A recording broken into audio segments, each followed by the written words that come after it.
Well, I don't have a studio. You'll have to tell me how to do that. I will. I will. I'd like to figure it And five, four, out. three, two, one. Hey, what's up? I'm Tony Taylor. Are you here for Leaders Lead the podcast? Let's go. Hey, how did you beat me? Look, let me tell you about this podcast. We got like 5 seconds. Leaders Lead the podcast is about leadership. Not just the leader without, but the leader within. All of these leaders that I'm talking to across the country, well, across the world now, they have one thing in common, and that's that they have overcome some insurmountable obstacles to get to where they're at today. Come on, let's go.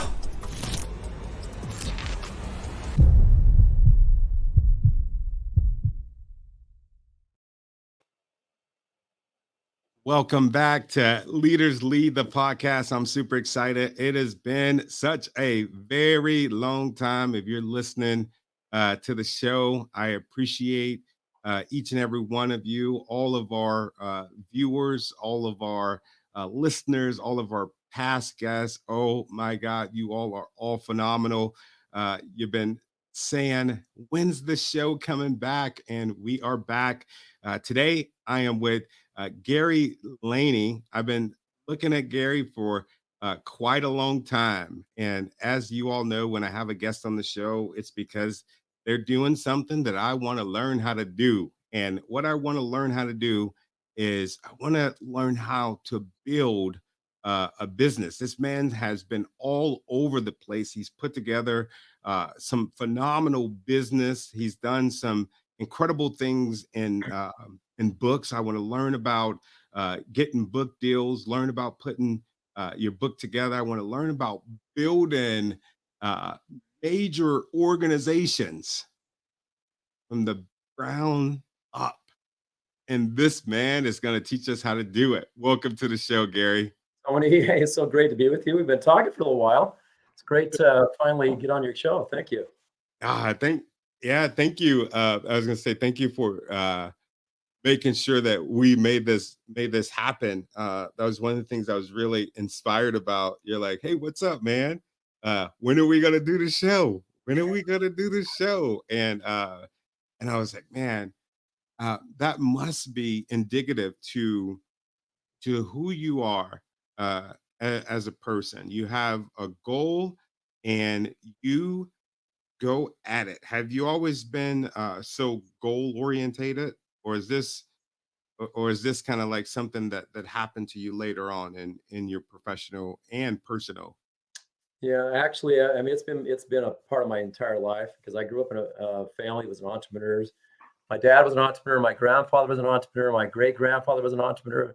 You didn't go back a long ways. We didn't tend to work for other people. We built businesses, and I grew up in a family where my dad was a military guy. Like you were in the military, right? Yes. Yeah. Yeah. He's in the army. Did World War II. Then he did 15 years of reserve. So when I Right. grew up, I kind of grew up in that military setting where rules meant something, where your contribution as a family member in the business meant something. And so, yeah, well, I've just always been challenged, whether it was in my dad's business and sports, and then getting into my own stuff later and corporate. So, yeah. What did your dad do? So, dad had two businesses. The first and foremost one that he had for 50 years was a retail business. Uh, So, my grandfather started this business. My dad came back from World War II. Had just been advanced to be a captain, and he met my mom, who was working in the store for my grandfather. So they were not related. Just my mother was working there. My dad fell in love with her and decided to leave the military and go into reserves. And so it was a retail business. It started out as a mercantile business, and the mercantile is kind of like a small. I would used to say Sears. Sears is not the place it used to be. Like a small Target, like a small Walmart that had everything, appliances, clothing, electronics, both men and women. The worst part about working there as a kid is they had a women's department that sold like women's things, bras and things, and I'd have to help them sometimes. I didn't like that. So I if bet you you can imagine, somebody, a woman says, "Hey, I need this Playtex bra. Would you mind going and getting it?" And I go, oh, I don't think I want to do that. I was like 10 years old, 12 years old. Anyway, so the bottom line is, I'll get back to your question. As he No, that's developed good stuff, man. a chain of stores, and mostly in Utah, Nevada. And so I kind of grew up in that setting where I learned everything about retail from the ground up. And then he also owned a second business. It was a first line movie theater in a place called Lehi, Utah. And at the time, the economy wasn't fantastic. And so that theater kind of struggled, and he finally had to shut it down. But I have a whole story about his integrity, about the way he did that. So I'd love to share that with you. So. Wow. What would you say was probably the biggest lessons that you learned from your parents during that time, and being somebody that would go into entrepreneurship? What would you say is the biggest lesson? So I'll start with my mom, because my mom worked in the business, even though she was a true mom. I mean, she would work there during the daytime until I got home from school. Then she would go home, and because I would go from school to my dad's store, my mom would go home so she could do things she wanted to do there. And she was the person that really taught me how to treat people. I mean, I love the way that she approached people. She was so genuine. She was so sincere, and everybody loved my mom. My dad was a great salesman. He was really charismatic, but a different way of approaching people. He was all service oriented, all about making sure they're happy about their experience. But the big lessons I learned from my dad, besides hard work and just learning, the aspects of a business, was integrity. Integrity is a huge, big deal. Me growing up, a lot of people don't learn that until later. I learned it from a kid. One time, I was like 7 years old, and I went into a store, and we were walking around with my friend, and there was a package of candy open. I was 7 years old. I just grabbed one. I mean, it seemed harmless. I didn't even think about it. I just grabbed it. It's a penny, probably worth a penny or less. Mhm. And before I knew it, some big hands grabbed me from behind and said, "Young man, what do you have in your pocket?" I said, "Oh, this piece of candy." He says, "Well, is that yours or is that ours? Did you pay for that?" I said, "I didn't pay for it." I was honest about it. He says, "Well, I think we should talk to your dad about this, don't you think?" I mean, he could have just said, "Well, don't ever do it again. Send me away." This guy decided to teach me a lesson. My parents were in Hawaii on a trip at the time, and my sister was running the store, and I was helping after school. Cleaning, stocking shelves, that kind of stuff. And so this guy marches me down to my store, which is down the street. So one store to the other store, and my sister's there, and she found out that I'd done this. She was just mortified. She said, "Oh no, you're kidding! My brother didn't do that." He said, "Oh yeah, he did. He took one piece of candy." So my sister explained my parents were out of town. That when they got back, that I'm sure they'd want to talk to him. So I thought, oh, maybe I'm off the hook. I don't have to worry about this. So my parents come home. My dad was really, really concerned. My mom concerned about how I might get in trouble, but she was supportive of my dad. So my dad takes me up to the other store. We meet with the guy, and the guy says, "Well, we probably should learn a lesson from this, don't you think?" Okay, what does that mean? And so he and my dad and I worked out a deal from a piece of one penny piece of candy to go out and weed the back of his property for like the next week, every day. So This is that good, day, man.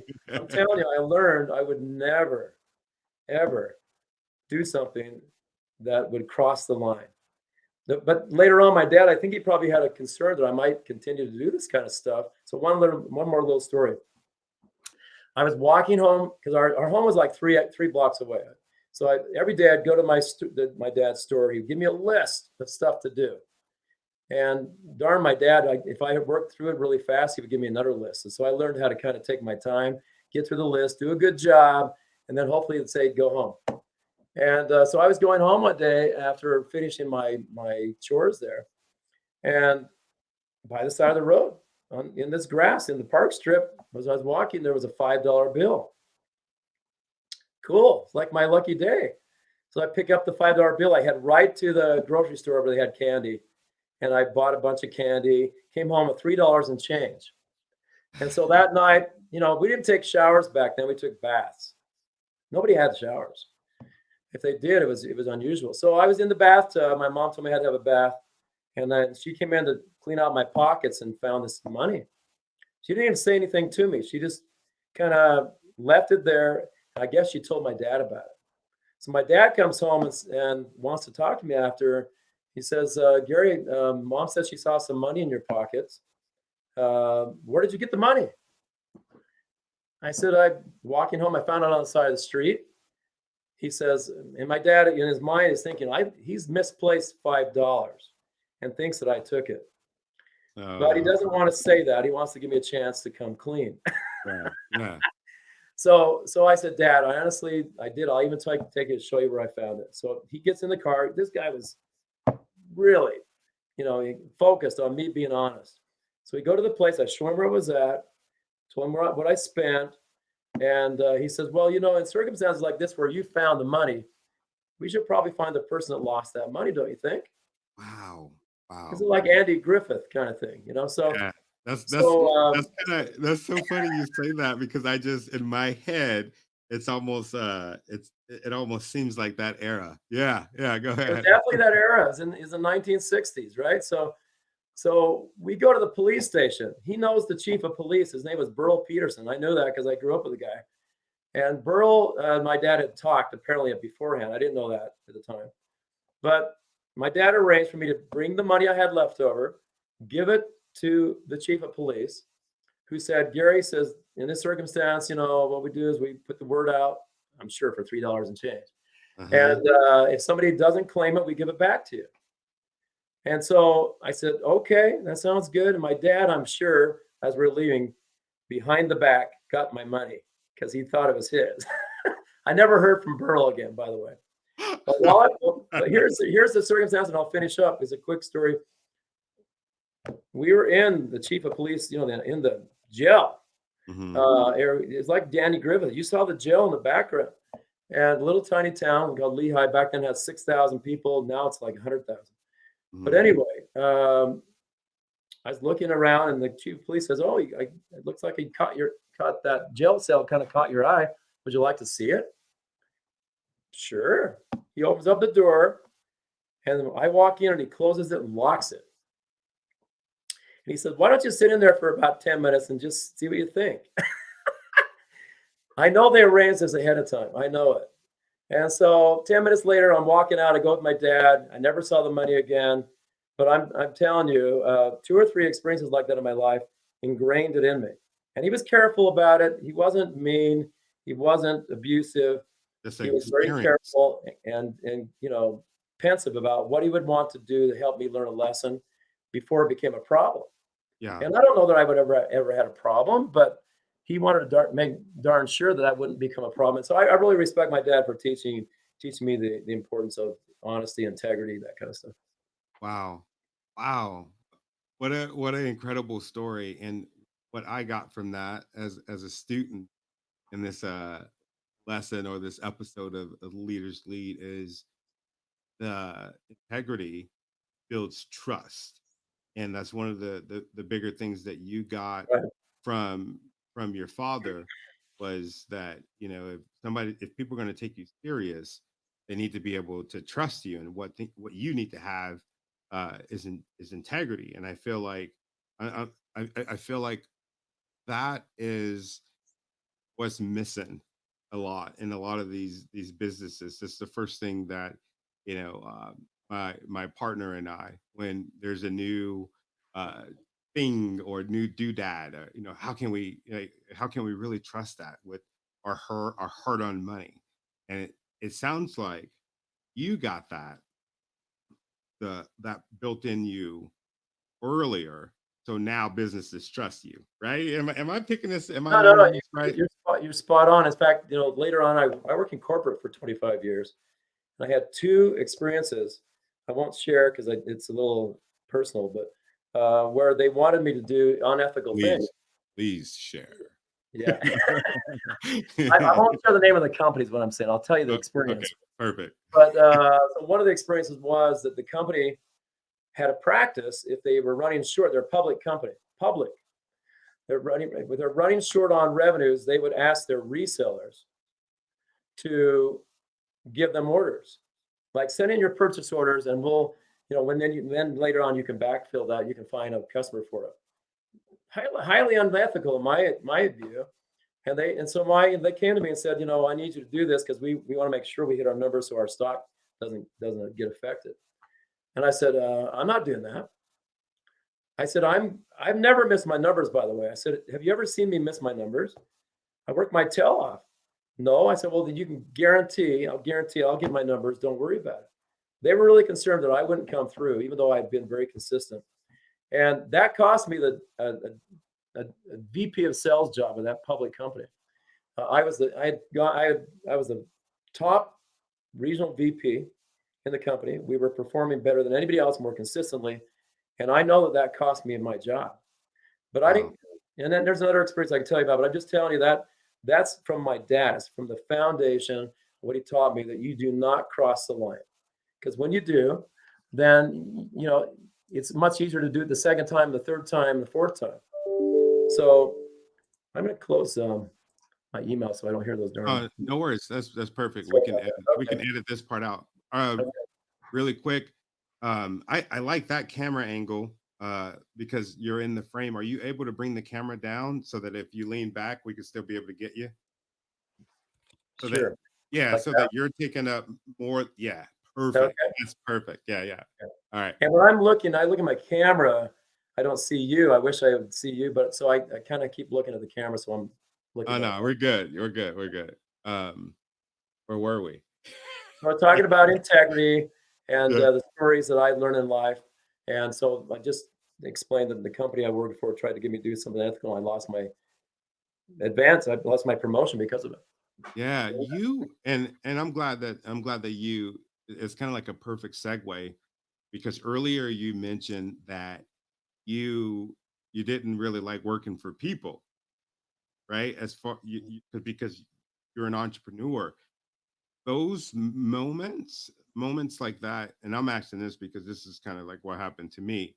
And those moments where you were being asked to do something that doesn't go or align with your morals, those are the moments where, when I was in corporate, I'm like, this is not for me. I need to go ahead and start my own thing because we won't be doing none of that. Is that kind of what prompted you to start your entrepreneurial movement, or was it a combination of things? So two things. One, by the time I got through being educated by my dad, I was 17 years old and going to college, because I started school when I was 5 years old, 4.5, so I wasn't even 5. So by the time I got through high school, I was still 17, but I'd learned every aspect. My dad had taught me everything from stocking shelves, to how to treat people when they come in. So sales and marketing, advertising. I mean, I learned everything.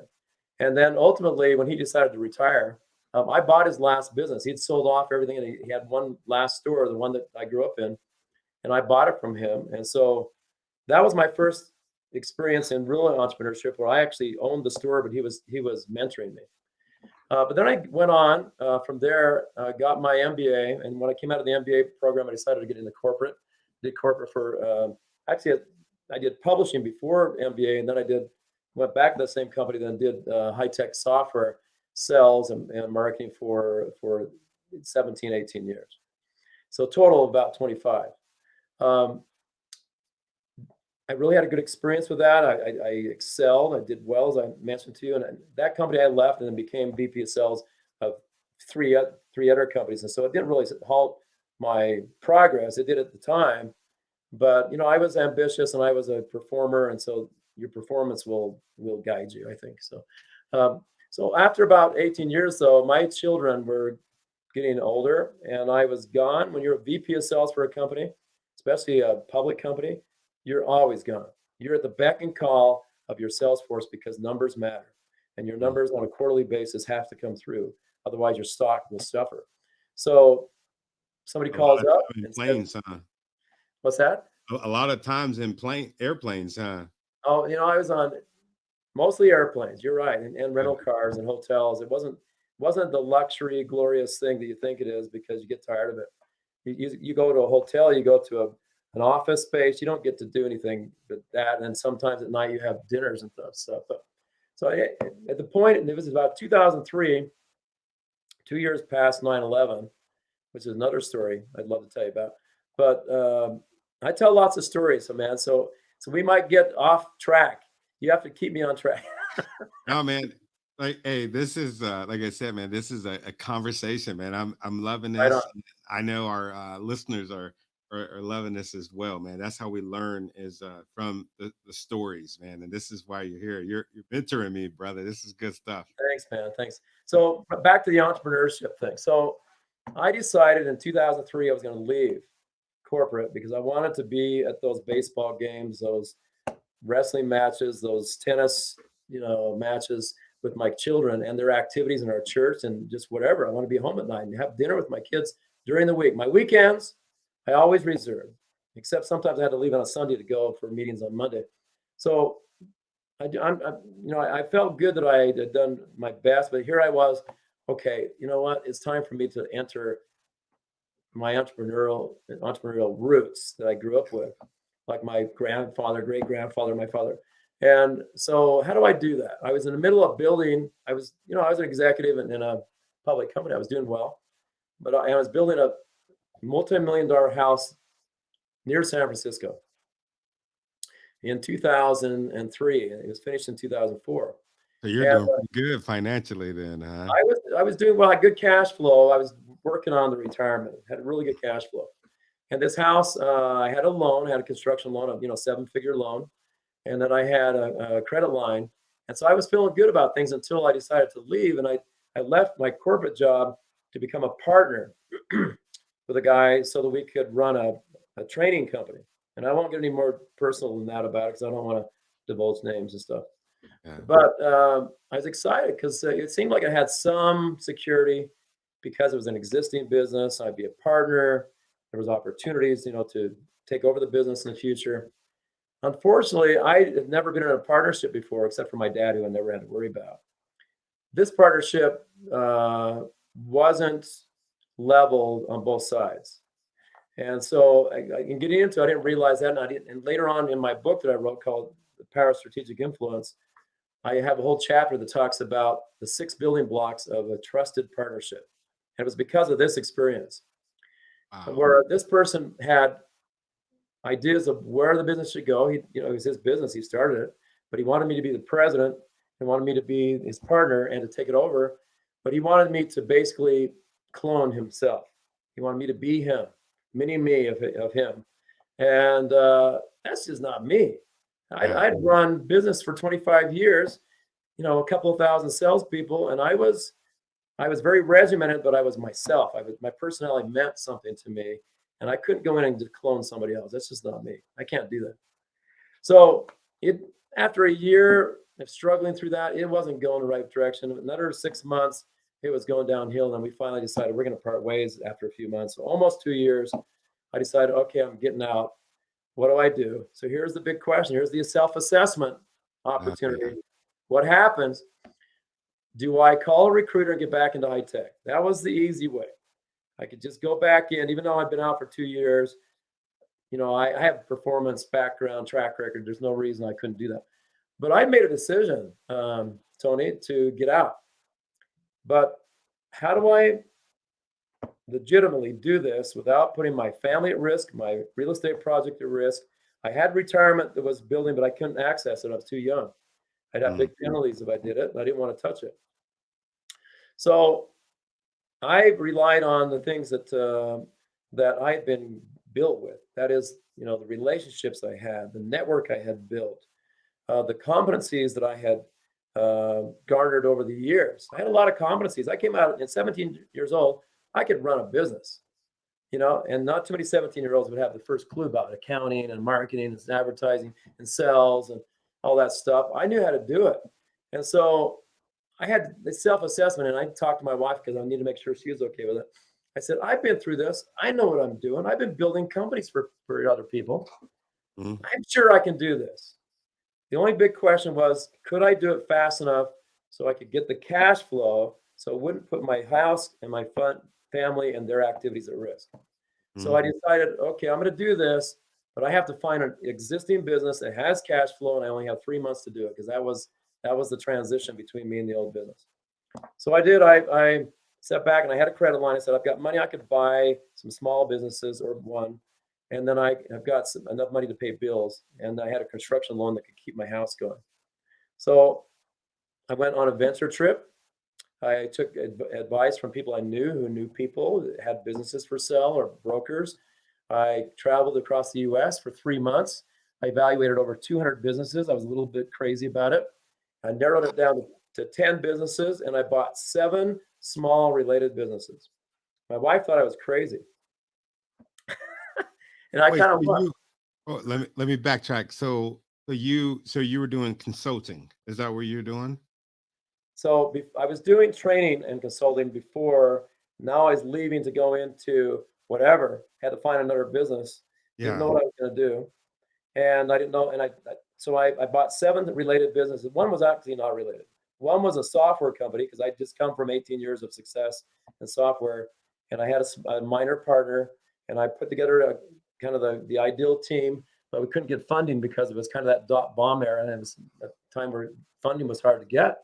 Hmm. But I bought the other businesses were all related. They were e-commerce businesses, and one was a fashion blog, one of the first on the internet that my wife said she would run. She was excited about it. She was a really good writer. She'd be the editor. And we got my daughter to be one of the writers, and we got 2 other women to be the writers. So that was a business that turned into three or $400,000 in business over the next few years, every year. But anyway, so back to the story. Wow. 7 small businesses. I decided I can't just buy one because if I buy one and it fails, I'm in huge trouble. That was Hmm. my thought process. I'm going to buy multiple businesses. I'm going to follow the business. I'm going to follow the money. So whichever showed, promise and opportunity, and there was cash flow, I was just follow that. So out of the 7, 4 of them kind of fell flat over the next couple of years, and I got rid of them. 3 of them turned out to be amazing businesses and became multi-million dollar opportunity for me, and allowed me to finish my home, to keep things going well, to make good cash flow. It's making more than I was making before when I was in high tech. And then I sold everything in 2012, my house, my business, everything, and cashed out debt free with a bunch of nest egg to buy my next house with cash, Yeah. in the Bay Area, which wasn't easy to do. So just that's how I got into entrepreneurship. It was risky. It depended on my competencies, which I had many, but I was looking for that one thing that I teach about, and it's going to be in my next book, and that is, what was my one superpower? What was that one thing that I was very good at, that I could rely on, that I didn't have to worry about? Competency means you have some proficiency. I needed to know that I had 100% proficiency in something, Uh-huh. and that one thing was adaptability. I could I could be confronted with a problem, and I could assess it, pivot, plan, and move forward. I was so good at that, and I didn't know that until I was confronted with failure. And but just time after time, something happened, wrench in the works. Customer had issues. We had to start from scratch. Whatever. I was very, very good at that. Positioning, assessing, planning, and moving forward. I just didn't have to worry. It was just, maybe it was because of the sports I'd done. I was a wrestler. I was in track. Track, it's a straight line, and wrestling, it's all over the place. And Yeah. I learned how to be agile. I think that's the word I was looking for. So sorry Wow. about the long story. No, no, no. That's perfect because it's almost like what what you've done and what you did before and what you transitioned. I'm just listening to this and I'm just like, man, this is perfect for somebody in my shoes where they have a business, maybe one or two businesses, and they're like, how do we scale up? Because that's exactly where I'm at. That's exactly where a lot of listeners to the show, they're leaving from corporate, or they're already out of corporate and they're trying to scale up their businesses. So those stories are perfect. And adaptability, integrity, this is good stuff, man. Yeah, those are kind of my superpowers. I mean, integrity is a big deal to me. But Yeah. the adaptability is what allowed me to get past the things that could slow you down. Because a Yeah. lot of people get shut down because they get worried, they don't know how to handle it, they get freeze in the moment, and they don't know what to do. So can I just share a little bit about my book though? Maybe it will bring something to light that'll help. Yeah. Yeah. I was going to ask you, So how okay, many times can you hear me? yes, I can. We had a little Okay. freezing moment there. Yeah, go ahead. Oh, okay. No, I was going to say, adaptability. You must have had you must have had some failures, uh, Oh, yeah. Well, out of the there 7 businesses along I the, bought before were basically failures. They fell flat. That's what I called it. And so I discarded them, and so I could focus on the 3 that were generating revenues I had promised. And I've had failures in my life, and I was in sales, for how many years? Most of your sales calls are failures in sales. oh, I failed every day.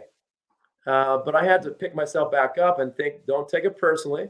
It's like Zig Ziglar used to teach us. I mean, he used to teach my salespeople. I interviewed his son, Tom, who's on the back of wow. my book, Wow.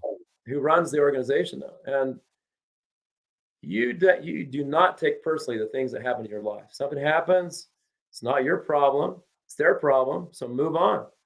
And it's all about the law of averages, right? So it's about learning what your proficiency is to a level of math. So you can say, I win 20% of the time. I win 30% of the time. So I need to do this many calls, and I just need to worry about the numbers. It's a numbers game. Don't get worried about what's going on. Don't take it personally, and just don't let it get you down. Oh, man, I'm glad that you said that. I take everything personal. I'll get off the phone. Do you? I'll get off the phone. Naturally, that's who I am naturally. I've had to adapt, man. But I get off the phone, a sales call, and I'm just like, why am I not closing? Is it the way that I sound? Am I too happy? Do they think that I would get all in my head, and I'm just like, okay, pick up the phone, keep dialing, keep dialing, keep dialing. And Yeah. that's building influence within myself, and building influence and building those relationships uh, with those people. And I was going through your bio, and I looked up your book, Strategic Influence. I'm just like, man, how do I get my hands on that thing? Because I would imagine that, all of this stuff that we're talking about, all of these lessons are encased in that book, right? So two things. Because This I'm a book, I'm a book junkie, man. well, let me tell you about my book. So first of all, this is a story of my life, even though I don't talk about me a lot in the book. Every technique in here that I have 10 success factors is what I learned throughout my life to build influence, but what it really influence is about relationships. Mm, So I was taught growing up by my dad how to approach people, how to get them to respond, to you. And it's about getting a hook. It's not a negative hook. It's a positive hook. Your personality, asking them a question, finding out what interests them, and then pursuing them with vigor, right? that's Uh, bigger. without trying to be slide, kind of smooth and I mean, I don't like smooth talkers. I like someone who's practical, that shows you something that's of interest to you, that gives value, and then trying to support that with legitimacy. In fact, in high tech, I was kind of famous in my circles for being able to start with a customer, finding what interested them, creating a prototype that would reflect, something small that would reflect what they were looking for, a solution Mm, in high tech, and then getting them to pay something for that. Because once they started to give you anything of revenue for something they wanted, even if it was just a sample, it was much easier to then get them to buy something bigger after you prove that this prototype can be yours. So I did that, and I started with clients that would give me $5,000 to create a little sample of what they were looking for, and to justify bringing in somebody who was uh, intelligent on the high tech side. I mean, like an IT guy or an engineer, and then building that into $1 million sale. Sometimes, multiple $1 million. And so that's kind of the concept. But this book, 10 Success Factors, starts with 6 spheres of influence. The first one is about perspective, and it's not a success factor. It's about having a mindset that says, I have to have a survival mindset when I get into a new project, when I start a new company, when I start a new job. Otherwise, something comes along the way, you could question your decision. So the survival mindset says, no matter what life throws at me, I can handle it. That's my mindset. Then you get into it and say, okay, but I can't do this alone. So the second aspect of perspective is people. Good to have a conscious, survival mindset, but without knowing that other people need to be involved in that, it's going to be a destructive journey. So you have to say, and in leadership, by the way, leaders are made, they're not born. You I have hope to, y'all are listening to this. This is so good. I mean, that's right out of my new book, but it's about thinking to yourself, I don't get to proclaim that I'm influential. I don't get to tell everyone and stand up and say that I'm a leader. I have to prove it. And so people follow you. They might follow you because you have a lot of followers, but as soon as they find out you're not genuine and that you don't really have any depth, they're not going to participate with you. I really don't think there's going to be any engagement. So that's why I think leadership is so important to learn along the way, that it's a step-by-step process. Number 1's a mindset. Number 2 is accountability. That's sphere 2. Accountability means I accept personal responsibility for the things in my life. I don't care who caused it. I'm going to take ownership for it, and I'm going to run with the ball, because otherwise I get stuck in a rut. Second aspect of that is becoming self-reliant. Self-reliance means that people can rely on me to get something done.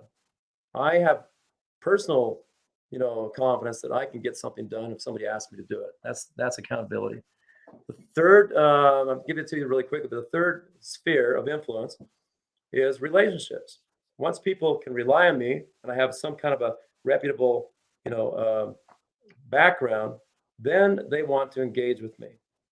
Hopefully to the extent where they want to partner with me. So in LinkedIn, I was number 663,000 out of 1 billion that joined LinkedIn. Back in 2004, 2005, whatever it was, I was one of the first million. And you'd think I'd have millions of followers by now, but I didn't take that approach.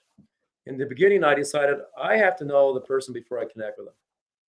Now, I've modified that since then to think it has to at least be the profile of somebody I'm looking for. Yes. So don't connect with anybody for any reason. Connect with people that are in your profile. And then with the aspiration that there might be a few of them that bubble to the top that can become partners, trusted partners. So that's the relationship side. The next, and I'll give you the last three really quickly. Next one is leadership. Now I've proven that I can be in a relationship on a trusted basis. Now I can become a leader. And as a leader, I have to assume the role. I don't just jump into leadership. I step up to the plate and I say, okay, what does a leader require? What are the requirements? What should I be doing? How am I accountable to these people? And how do I prove to them that they can trust me and we can move forward? The second aspect of that is, as a leader, you're learning how to become a leader. I need to prepare for my ultimate journey, which means let's not be mediocre leaders. Let's be fantastic leaders. And we want people to say, you were the best leader I ever had. That's what you want people to say about you. And I've had people tell me that before, and it kind of shocks me sometimes, because I feel the same way. But I've had people tell me that. And so we get into the opportunity phase, which is what my book's all about. It's what my second book's going to be in depth about. And that is identifying two things. One is your personal driving forces. It's your purpose, passion, and your motivation for why you do what you do. Think about your life, Tony. What are the roles you have in your life, and what's the motivation behind each one of those roles? What's the purpose? And I've got 7 in here that I've used throughout my life. You need to figure out what those 7 are for you.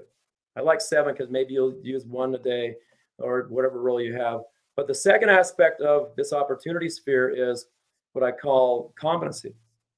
So a leader who has started at the beginning, became accountable, learned how to develop relationships, learned how to gain trust, learned how to assume the role. now is in this opportunity where I can do whatever I want if I continue down the same path.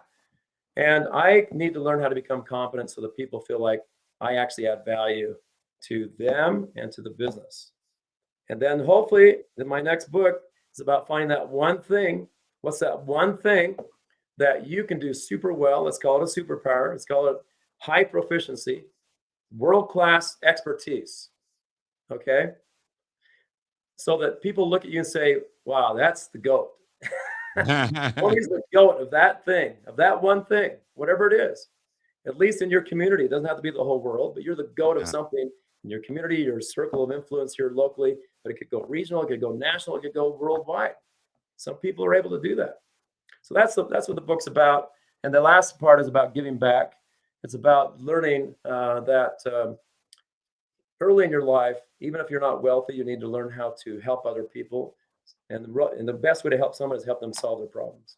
Mm-hmm. You can be kind, you can be generous in different ways, but the best way to help someone is to help them solve their own problems so that they can carry on and become like you, and learn from you. So that's that. That's my book about strategic influence. I call it strategic because it's not social media influence. It's about relationships. Strategically, who do I put in my sphere of influence that can help me and I can help them? It's two-way. It's a two-way relationship.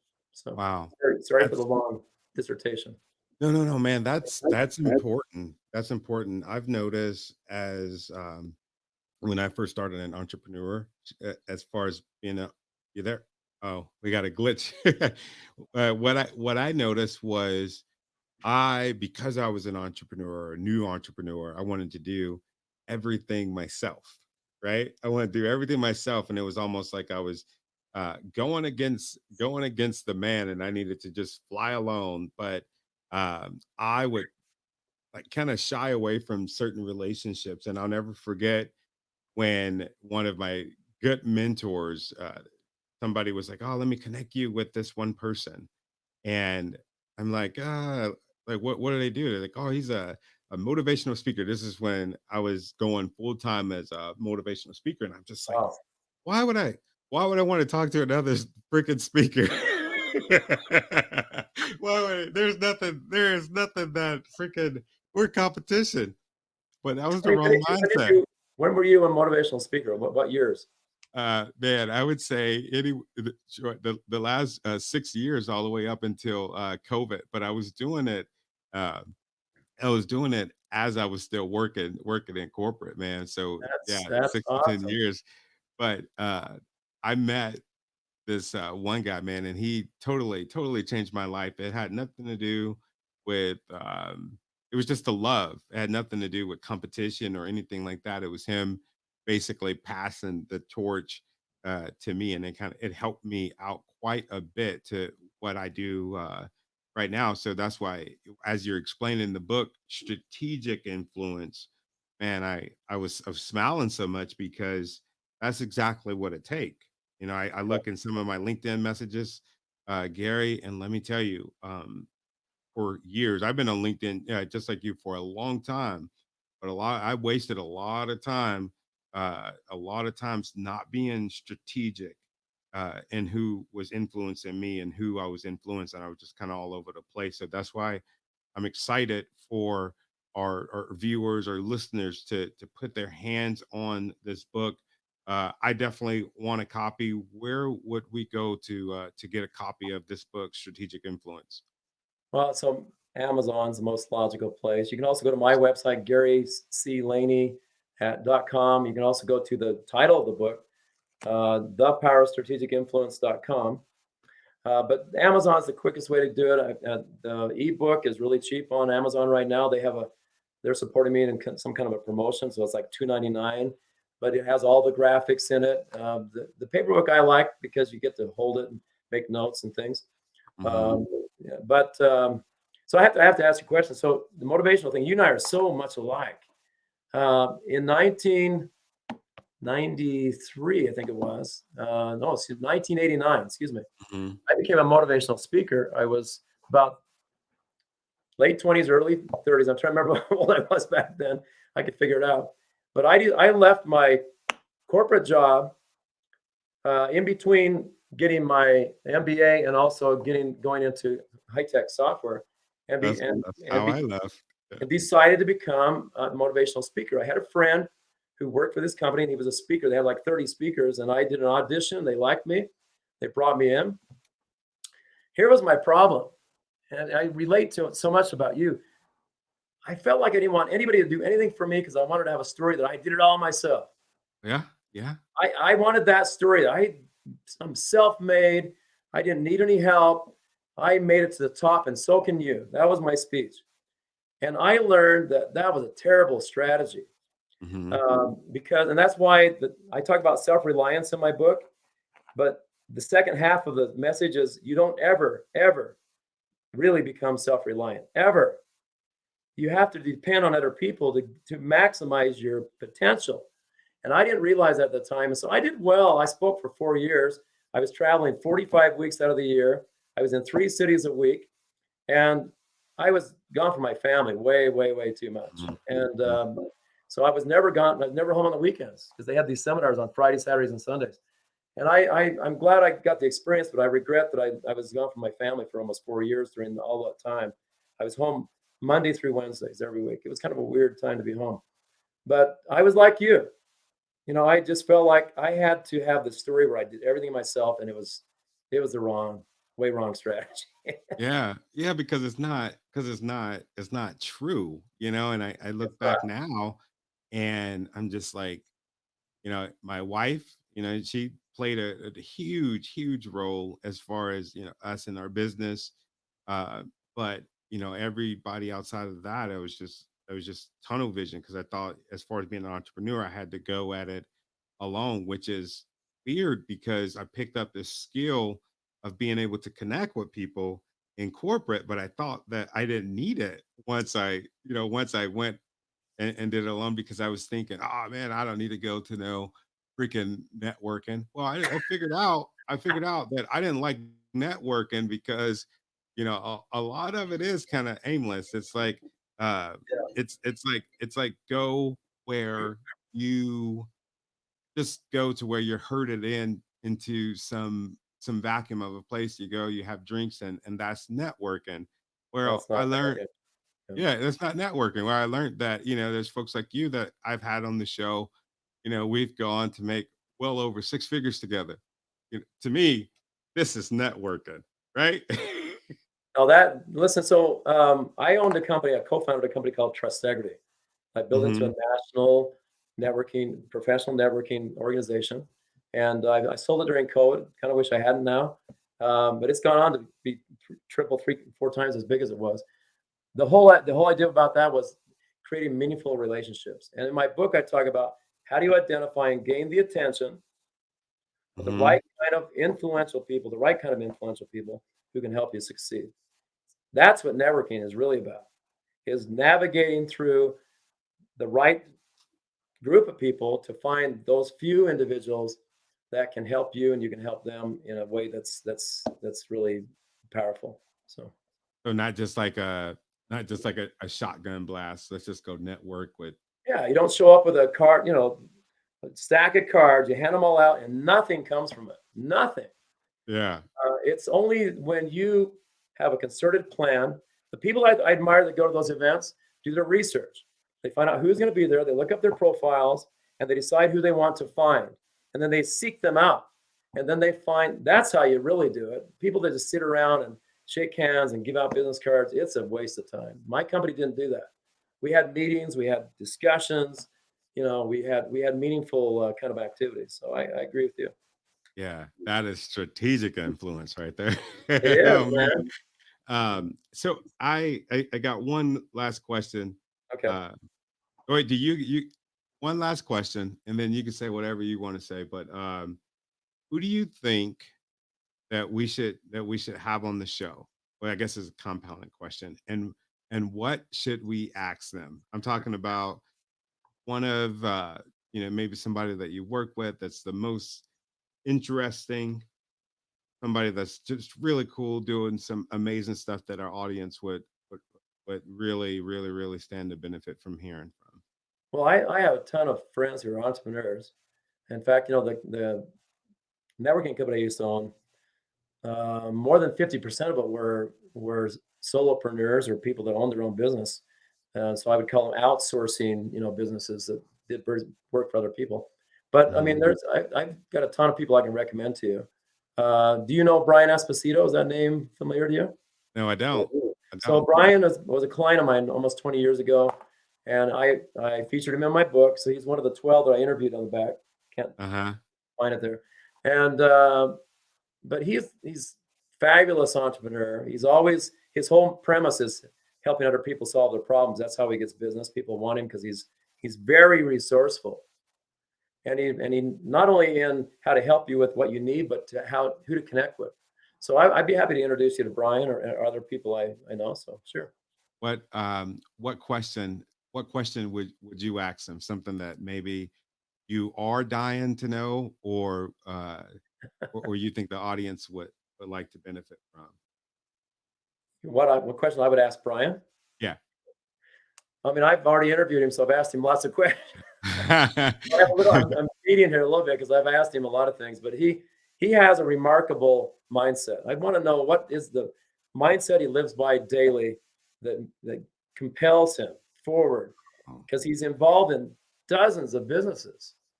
And most people can't do that. They have to focus on one thing.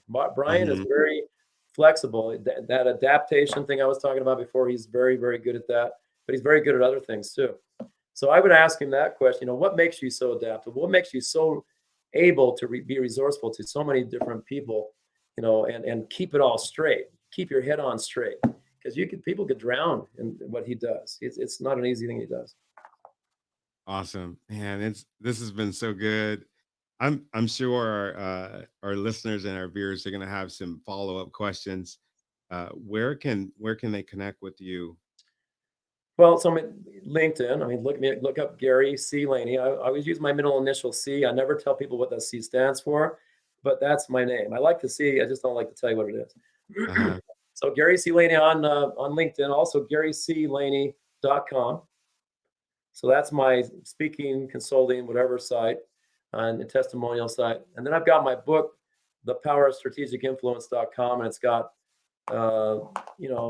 you can connect with me on any of those. If you want to send me an email, you can send it to info at successmasters.com, successmasters.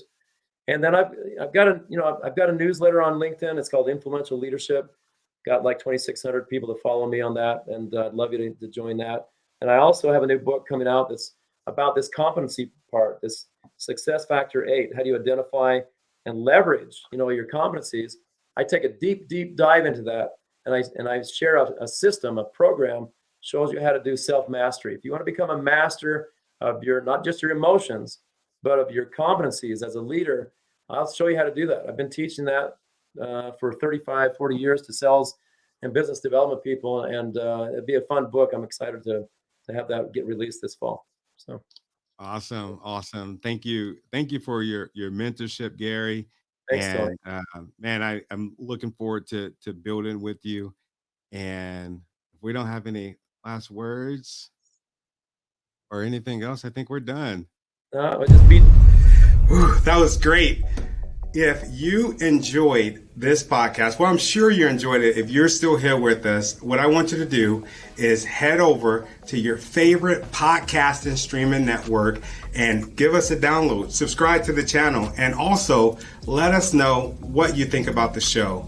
And from the bottom of my heart, I want to say thank you for the things that you've done. Thank you for the things that you're doing. And especially thank you for the things that you're going to do, because I know that you're going to do something amazing.